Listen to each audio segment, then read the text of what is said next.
Hello and welcome back to No Bullshit. Today we're talking about the 2018 Grammy Awards that took place over the weekend. What was once dubbed music's biggest night has this year proved to be music's most disappointing night. Maybe it was the more than 3.5 hour runtime. Maybe it was the surprise Hillary Clinton cameo and relentless political stances that seemed to take up more airtime than the music. Or maybe it was the move to a January broadcast that hobbled last night's Grammys. Regardless of the reason, somewhere the 60th annual Grammy Awards lost its groove, at least when it comes to ratings and viewers. Down a whopping 24% from the final viewership of last year, this was the worst the Grammy Awards ceremony has done since 2009. With that said, let's now get into the celebrity virtue signaling that caused the show to fail so hard. Starting with Scientologist and wannabe conservative infiltrator Joy Villa, who wore this stunning white dress with a painting of an unborn baby fetus on it. Nice. Didn't think I was going to see an anti-abortion dress this weekend, but here we go. Choose life is a noble message though. Much better than this other biased left-wing shit we're about to see soon. I would just say Joy Villa overall is a sketchball. Obviously, all Scientologists are questionable to me, especially ones like Joy claiming to be pro-Trump. She claims that one day, while on another occasion, Joy was falsely accusing Trump staffers of sexually assaulting her. She really seems like a turd in our punch bowl to me, but let's go ahead and move on. Next was the singer Lorde and her red pro-feminism dress. Maybe it was dyed in period blood. Frankly, I forgot this chick Lorde was even still around, but apparently she is, and she was even nominated for Album of the Year. She lost that award, but it's still quite an honor to be nominated. But instead of enjoying herself and having a respectable night at the award show, Lorde opted to wear this retarded pro-feminist rag, complete with a powerful statement from artist Jenny Holzer sewn into the back. Not kidding. And this Jenny lady on her back is, of course, not only a hippy-dippy liberal artist, she's also a feminist artist, whatever that means. This is so strange you really can't make this shit up. I am pretty glad Lorde ended up losing to Bruno Mars though. Glad we were spared from that terrible pro-women, anti-male speech Lorde certainly had planned. Speaking of singers who I thought were already washed up and gone, Kesha is back in the spotlight lately, and she actually has a couple of new songs I liked, mainly her new one with Macklemore. But last night, Kesha supposedly stole the show with her overly dramatic song Praying. Hard out here, I'll give her that. Seems a little forced though, and she ends up crying. Plus she's joined by all these other legendary singers too, like Cyndi Lauper, but I really don't think Kesha's on their level yet, not even close. But they sure are trying to put her up on that pedestal at the Grammys here. The music industry is probably trying to pay Kesha back for falsely accusing those male producers of taking advantage of her before. She's a sexual assault victim, supposedly. And although enough time has passed for most people to forget Kesha is a lying whore, I still remember. Next, let's get to some of the cringy acceptance speeches, particularly this one from singer and actress Janelle Monae, talking about the Pound Me Too / Time's Up movements.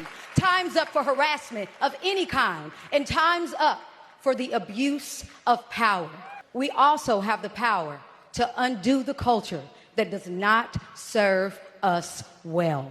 Committed to creating more safe work environments, equal pay, and access for all women. A lot of empty, meaningless platitudes there. Pro-women, go Waymans, I guess. Oh, and about the pay inequalities, that's either because you're not working as hard as the men, or you're just not in demand as much. If we are talking about the music industry, this is the Grammys after all, so I'll assume we are. Well, the music industry is run in a free market here in America. It's called capitalism. So that means if there's a pay gap between two musicians, it's not because of some unverifiable sexism. It's because one musician sells more records than the other. Now, of course, there could be more demand from the consumers in certain areas. Maybe the people buy more records from male singers, or maybe others prefer females, particularly attractive ones. Regardless, that's not a real issue that needs to be corrected. How would we do that anyway? Force people to buy more records from females so their pay is equal? That's absurd. That would take away people's freedom of choice, which is a much worse offense than some millionaire celebrity complaining about a man who has one more million than her. But the celebrity pontificating didn't stop there. Next, we have Camila Cabello, taking a moment to recognize the children of undocumented immigrants, also known as illegal immigrants or aliens or just plain criminals. Tonight in this room, American Dream.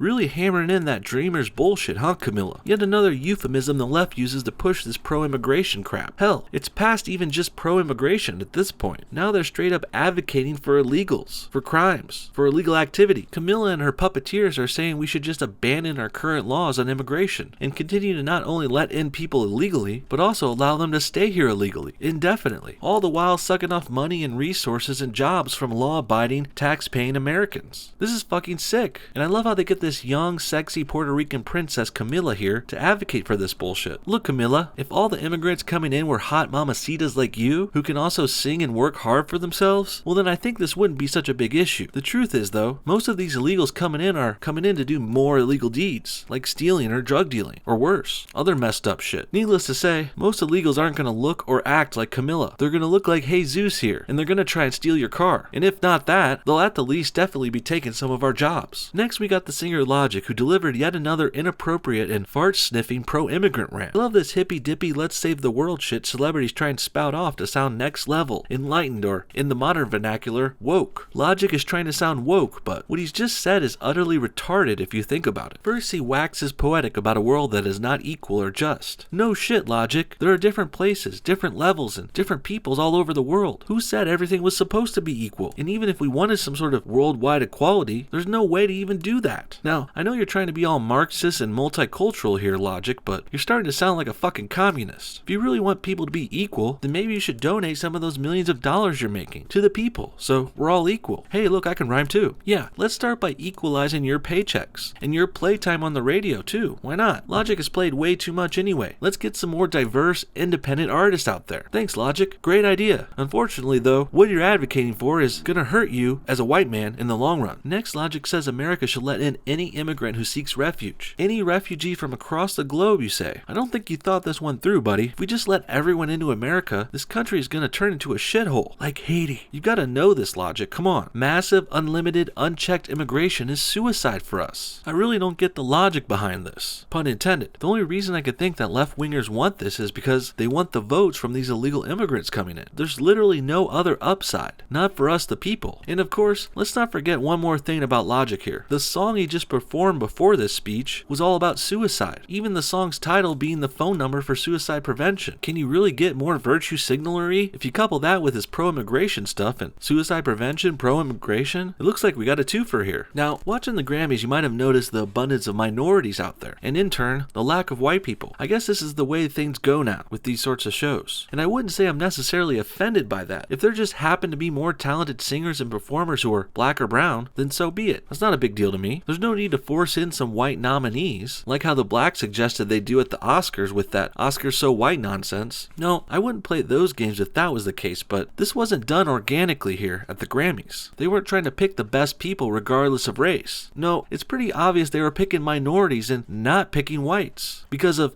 historical oppression. And nothing shows this more than the constant cheering and overly praising of things that aren't white, and the neglect for things that are. For example, take a look at these two stills from a video the actor George Takei posted on his Facebook page. Takei said this was music to his ears, meaning it was good and he loved hearing it. The first frame shows the video's claim that this year's Grammys are the most diverse ever, and then shortly after, they also celebrate the fact that no white men are nominated for Album of the Year. I guess diversity really does mean less whites, or sometimes no whites at all. And shame on George Takei for supporting this crap, SJW cuck. But white men did still dominate a few categories this weekend, namely the rock and roll ones, but here's the catch. Many of the white male dominated categories weren't even televised this year, specifically the Best Rock Song Award, which made the news before the show because one of the nominees, the band Avenged Sevenfold, they opted to not even come to the Grammys since they weren't airing that award anyway, not on TV. And I say good on these guys for at least trying to make a statement with this. I mean, can you imagine if a black dominated category like say Best Rap Song wasn't aired on TV? The press would have a fucking field day with that, and we would never hear the end of it on Twitter. But when it happens to white men, in this situation, they're not airing the rock category, which has all white men nominees. This failing almost completely goes unnoticed. It really makes you think, doesn't it? And last but not least, just in case you didn't think this Grammys could get more leftist or off-putting, in comes a cameo appearance from Lady Stoneheart herself, Hillary Clinton.